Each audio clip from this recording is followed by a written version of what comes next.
Hi everyone, welcome to Truth and Transparency. My name is Deborah and this is the first time, I'm putting a channel together on this platform.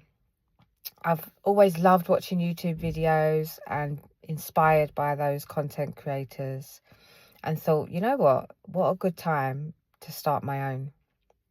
And so Truth and Transparency is really about bringing together a collaboration of different stories and people's journeys, their truth, and just being completely honest and vulnerable. So what better way to start off the channel with my own story and my own truth. So bear with me, it's quite daunting, being so vulnerable, speaking into a camera. I'm not really used to that, so I don't know what my facial expression is saying, but I hope you stay along for the journey. And so, like I said, this first series is going to be about my own journey, Taming Type 2. Now, back in 2019, I was experiencing some really difficulties and issues with my health. I was often tired and fatigued. I was experiencing some numbing in my feet and my hands. I would have really high levels of headaches. Sometimes on the job I was falling asleep, I could nodding off. So I went to the GP. In addition to the issues, I was waking up at least 5 times through the night, so I wasn't getting that deep kind of sleep. It was really disturbed and really kind of affected the next day that I would go into work. So I went to the GP and discussed what was, my symptoms. He sent me for some blood tests, and then lo and behold, they came back and said I was type 2 diabetic. Now, at the time, I was quite overweight. I was 13 stone, around 8 to 10 pounds. I was about size 16 to 18, depending on the shop. At the time, I didn't think I was that big. I was, in my head, I was like...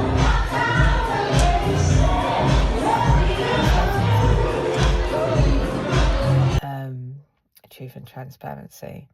I just wanted to squeeze, into the small clothing, but, I realised I was overweight because I wasn't taking a lot of pictures. I'd become a bit self-conscious. I wasn't feeling confident in myself. And obviously, I'm tired with the extra weight.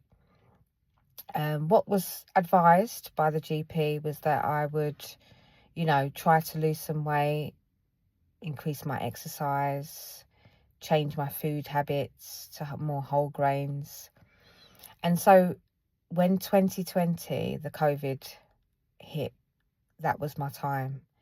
I was in a job that allowed me to still work, so I wasn't on furlough, and I was, doing face-to-face.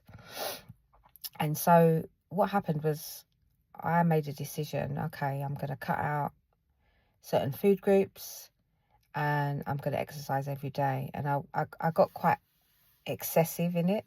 I was bike riding far distances. I didn't have a Fitbit, so I wasn't kind of tracking it, but in my area I would kind of circle a specific perimeter and just keep riding round, because I would meet up with a friend and we would meet in the mornings at 6:30 and we'd walk 10 laps around a particular park to get our steps in. My eating habits improved because I decided, okay, let's do this. I'm going to try and be plant-based. It didn't work, but I did cut out dairy, meat, fish, and was eating a lot of whole grain pasta, rice sometimes, and lentils, but lots of vegetables. I did that for about 9 to 10 months. As well, I incorporated intermittent fasting. If those of you know about that, it's where you restrict your eating window. And my window, I used to do 16/8. So in a 24-hour period, I would fast, having nothing but water or green tea or lemon and hot water for 16 hours, and then eat in the 8-hour window. Now, when I say eat, I would have, for some people have breakfast. I never had breakfast, so my first meal of the day would be around 1 o'clock, and then my last meal would be around between 6 and 7, but no later than 8 o'clock. I try not to snack in between. I didn't always meet that goal, but a majority of time I didn't, so I was quite strict in that period, and I managed to drop from 13 stone 8 to 11 stone. And I felt amazing. I felt good. I felt like you could see the way I dropped dress size down to 12 on my top half, because my top half is genuinely smaller than my bottom. That I was probably about a size 8 to 10 up top. So when I would go back to the GP and have my reviews, my HB1 review, so that's just a blood test, and what that does is it measures your blood sugar levels over a 3-month period. But my levels were really high, so my levels were still 89 even though I dropped weight, and it really disheartened me because I'd made all that effort, and I just heard I just heard the GP say, if you lose weight, and I just automatically thought, okay, if I lose weight, the diabetes is going to go. No, Deborah. So what happened was, whatever I was eating, the foods were still spiking my insulin. So I tried, to kind of cut out certain things even more. But I felt I was so restricted already. It was... yeah, it was a bit like discouraging, really, if I'm honest. So I kind of just fell off, and then things opened up over the COVID. It wasn't as restrictive when people were meeting up from their bubbles. Obviously, culturally, not just in my demographic, but culturally in my friendship group, socially, family, the way in which we socialise involves food all the time, every time. In fact, I don't know if there's not a time we've socialised and there's not been food involved. So that was the case, and people weren't really catering for plant-based. So I would either have to eat beforehand or not, and then I just broke it, basically. I fell off the bandwagon, truth and transparency. And I went back to old eating habits. However, I kept up majority of the time, I would say at least 5 days out of the 7, I kept up the intermittent fasting. There was periods where I would go to the gym and bang it out, and then there were periods I would be like, no. What I noticed was I'm quite, I'm either all in, but when I'm not in the mind zone, in the headspace and in the zone, I'm just not there. It takes me a lot to get motivated to that stage. So I'm hoping that will change. So really, I kept having 6 monthly reviews with the diabetes. The lowest I managed to get it down to was 58. However, let's skip forward to current now. We're in 2025.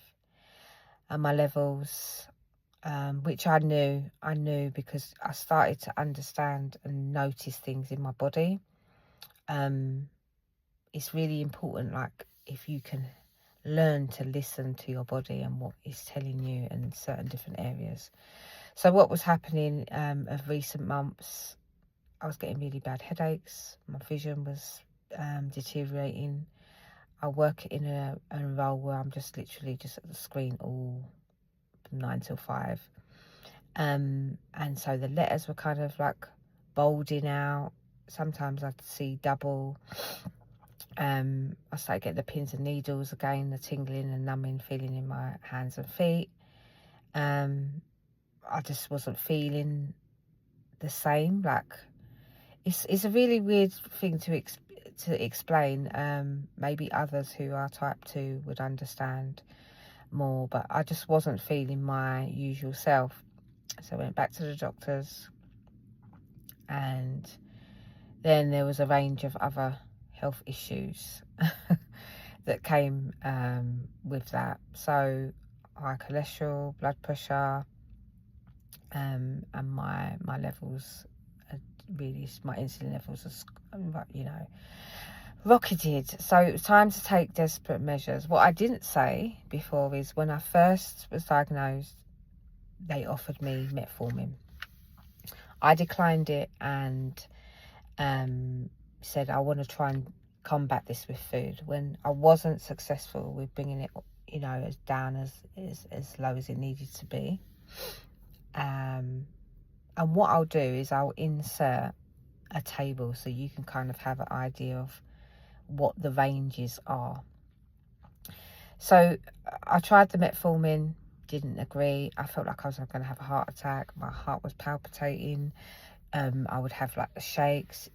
I'm not a coffee drinker, but when I have had like a frappuccino or energy drink, that level of, you know, if someone's not used to that level of caffeine, it felt like that.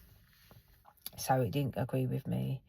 Then I tried another medication, so tablet form, and it's a slow release tablet. What's the name of it? I can't remember the name. Dapaflexin or something like that. I'll put the name and insert it. So I tried that, and that seemed to agree with me well. I had no side effects.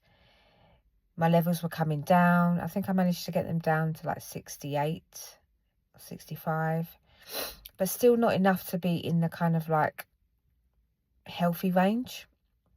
So again, discouragement, disheartened. My recent review, and we sat down and we had a chat. Now I'm 43, and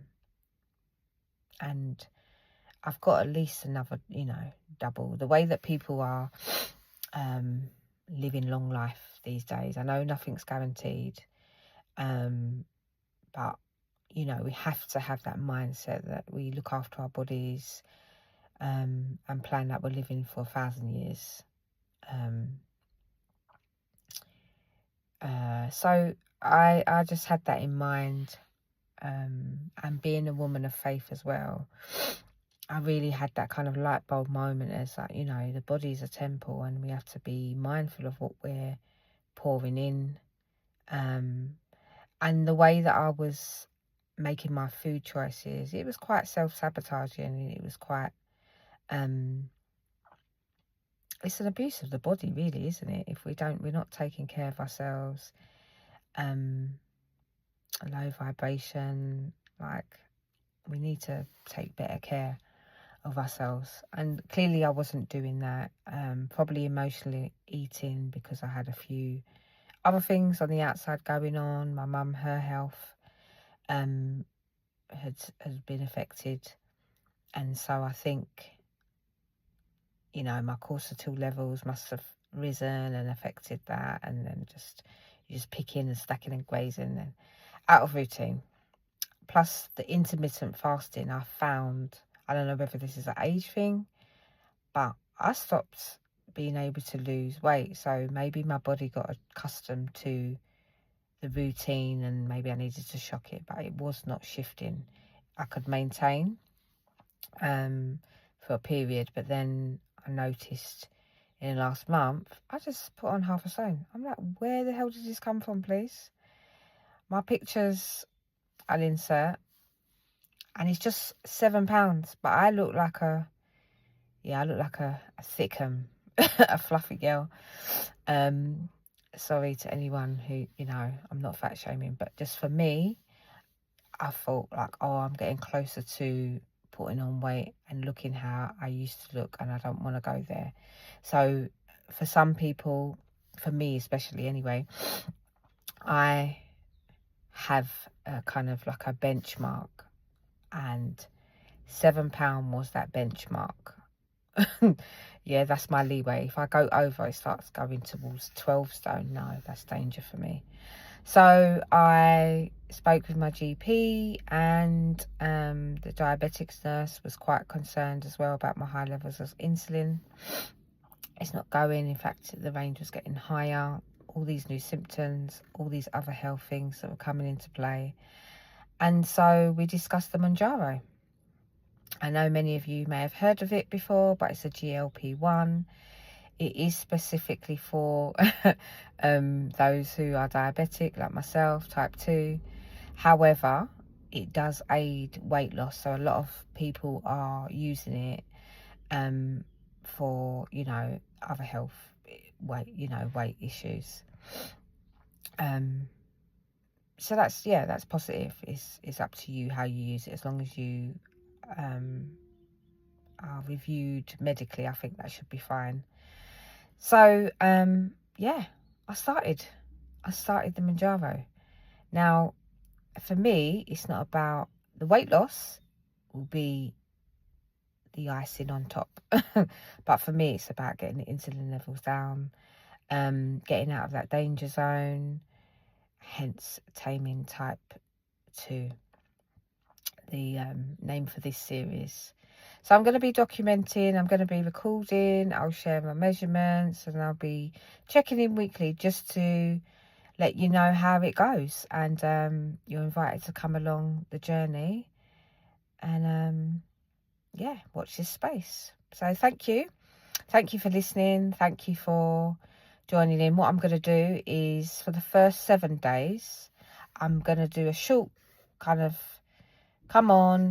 a short review just to share how my day's been, share, you know, my symptoms, and any kind of joys, any wins, any kind of, you know, difficulties I've had, and let you know. Okay, but for now, thank you for tuning in. I appreciate you. Please be kind. I know these YouTube people can be commenters, keyboard warriors, can be harsh, boy, with their feedback and comments. So be nice, be kind, and I appreciate any encouragement and support. Thank you.